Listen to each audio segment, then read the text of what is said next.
December 20th. We approach the first day of winter tomorrow. And it's holiday season. I hope everybody's getting ready. Not rushing about too much and focusing on the Lord and what's important, which is Him, all that He is. The old message is number 159 and 160. If you want to look them up and follow them along, read them afterwards. And then speak on a few other things. I know everybody's busy. I don't want to make this long. Number 159. Incessant evil pervades mortal earth, like some dire melodious dirge. Carried out on bat-like wings, spreading fast it cancerously sings, geometrically growing in voluminous waves, washing away all who stand as knaves, to the good that existed throughout mankind, all withstood those who sought to bind. Where is the goodness of man? What went awry with holy plan? What took us off course down sullen road? What tricked us into an easier load? Marvel, if you will, at man's innovations, brought about to bribe the populations into thinking that life should be free, never having to pay for all that we seek to accumulate over our time, savoring the value of each thin dime. Seek to possess all you hold true, soon will come when it shall own you. Driven to attain all that there is, never realizing what's here is all His. All you have and try to keep can be taken as you lay asleep. Cut the cords that bind you hence, and you shall receive recompense. With gifts beyond measure you'll see, sent from Him, and it's all for free. This speaks about how evil has taken over all of mortal earth, just everywhere. Carried out on bat-like wings, like unseen to us, unheard to us, very silently. Spreading fast, cancerously sings. Just like a cancer throughout the world, cancer throughout mankind, individually and en masse. Geometrically it grows in voluminous waves, just spreading out exponentially, doubling and doubling and doubling and doubling, getting worse and worse. Just look at mankind today. There's still a lot of goodness, a lot of good people, a lot of good spirits, souls, all His sentinels, all His servants, and all his heavenly hosts continuing here, but a lot of it's unseen to us, but everything here that's going on is seen by them. Again, nothing is hidden from God. Just washing away all who stand as knaves, all those who just stand around unawares, just coasting their way through life. All the good that existed throughout mankind, being so much of it corrupted over time. Where is this good? And they're asking, where is this goodness of man? What went awry? What went wrong? What went wrong with God's holy plan? God's known all along everything that was going to happen. There's so much we don't understand about Him. How much has He let happen because of free will, and how much has He influenced? But rest assured, all of it and all possibilities, all that's happened, He foreknew, because He's omnipotent and prescient. Again, because He says the same yesterday, today, and tomorrow. So He's in the past, to us, in our past, in our present, in our future. All the time, always. What took us off course down the sullen road? What tricked us into an easier load? That would be devil. Marvel, if you will, at man's innovations. Ooh and ah, all you want. Brought about to bribe the populations, tricking us into thinking, to drawing us away from God, into thinking that life should be free, never having to pay for all that we seek to accumulate over our time, savoring the value of each thin dime of lust for money and wealth. You seek to possess all that you hold true, and soon will come a time when it will own you. There's a fine line between all that you seek to possess and that you do possess. You can reach a fine line when you suddenly cross it, and everything owns you. You become a slave to it. You got to work and slave and go through all much stress and chaos because you don't want to lose it. You have to hang on to it. You put up with so much. You prostitute who you are. Prostitute yourselves to your bosses, your companies, your jobs, your life, everything of this world, so that you can keep what you have. We all done that. All done that. Prostituted ourselves, and much of mankind still prostitutes itself. Driven to attain all that there is, never realizing what's here is all his. Everything belongs to him. Everything. Everything is of the earth.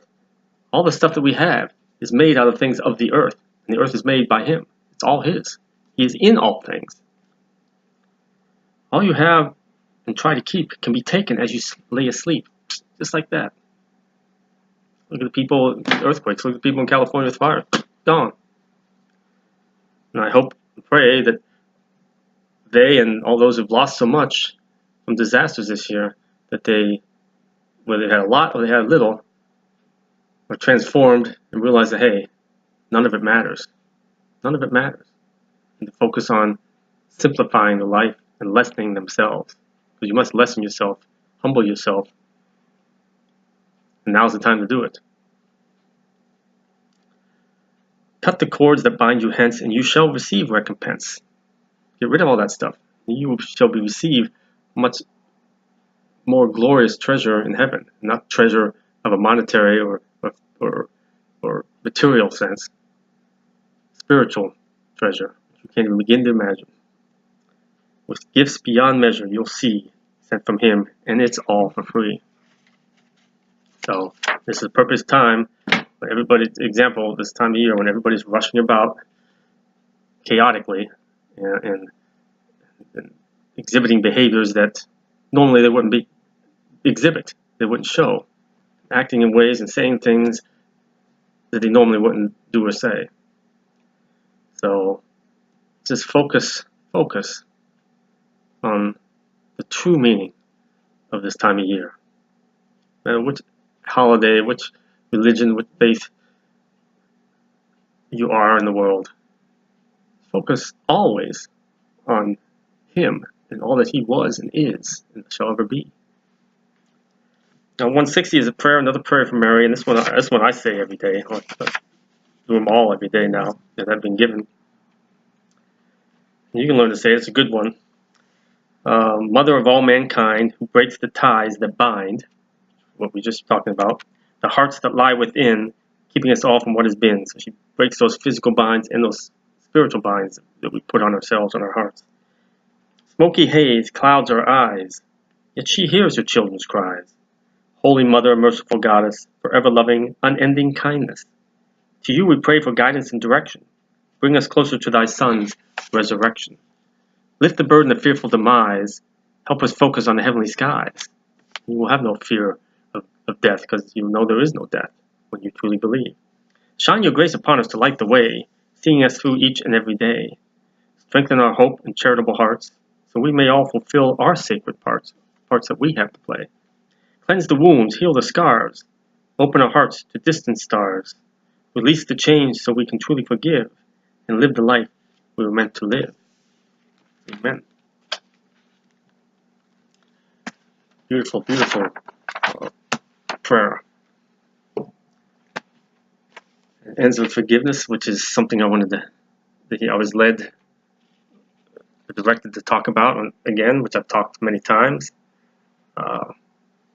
about forgiveness, and especially in this time, a special time, holiday time, of what true forgiveness is.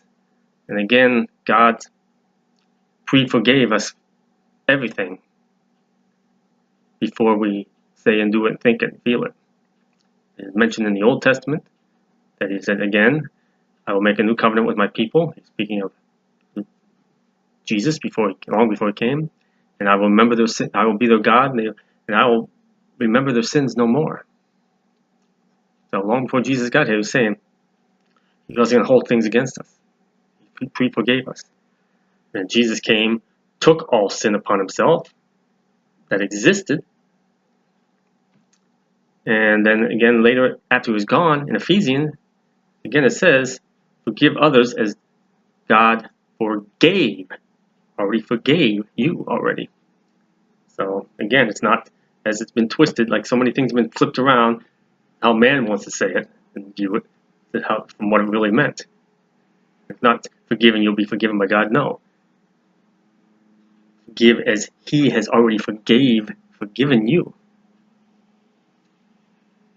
And how forgiveness works. And it's hard. It's hard.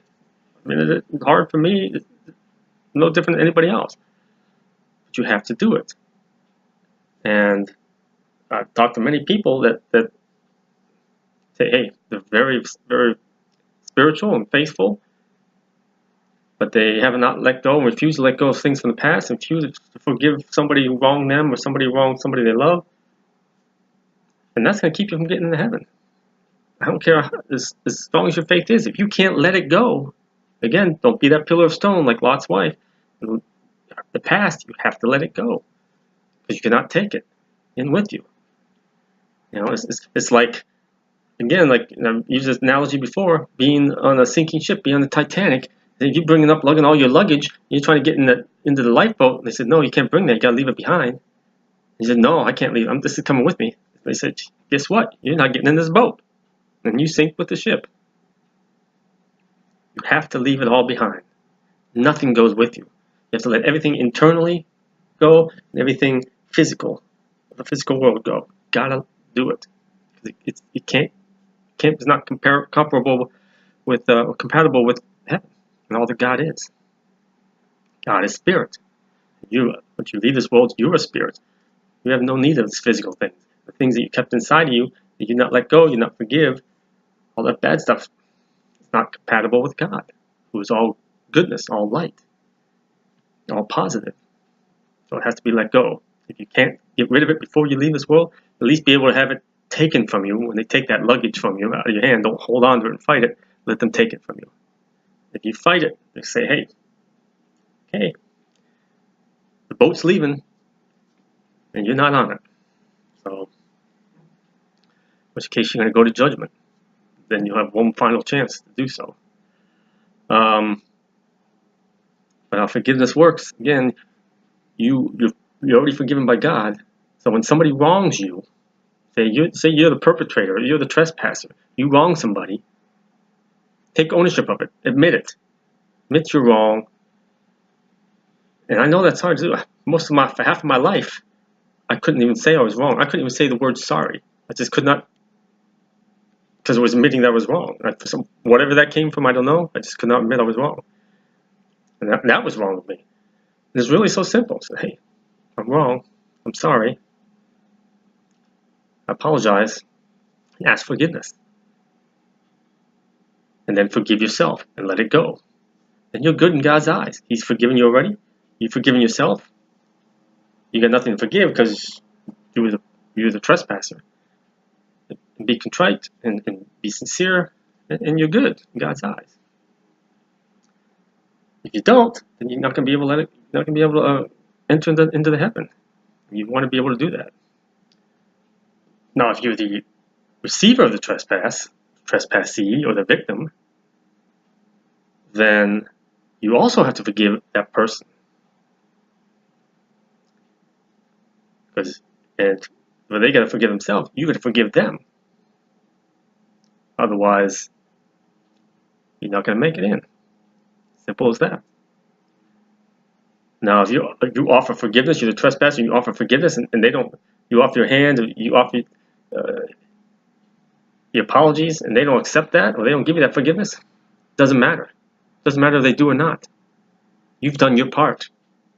You're good in God's eyes. And if you're the victim, whether they come to you and ask forgiveness or apologize, doesn't matter. You still need to forgive them. So we have to forgive ourselves, everything. We have to forgive others. And we have to let everything go. And then we have to truly, truly believe in Him with all our heart, all our strength, all our soul, mind, all that we are. Beyond believing, we have to be above that and know for an absolute fact. Knowledge is above the strongest faith. There's still faith. What is faith? Belief in what is seen, unheard, unknown. Well, you want to be above that. You want to have knowledge. You want to know for a fact. It's not unknown. Jesus is not unknown. God is not unknown. So I'm above faith. So I know for a fact. I've felt him. I've heard him. I've spoken with him. I lived with him in previous life. Believe it or not, doesn't matter. I've known him all my existence. So you want to be knowing for absolute fact, certainty. So you want to be beyond, above faith. That's how strong it needs to be. Because again, faith is not certainty, it's the belief in what is unknown and unseen and unheard. So you want to be above that. So all those things are needed.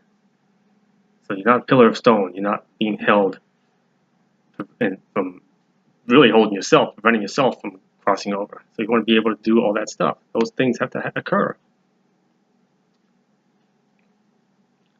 And it's hard. I know it's hard. I know it's hard. How I am now, I still struggle sometimes, but how I am now is way beyond above what I was before. It's a long journey.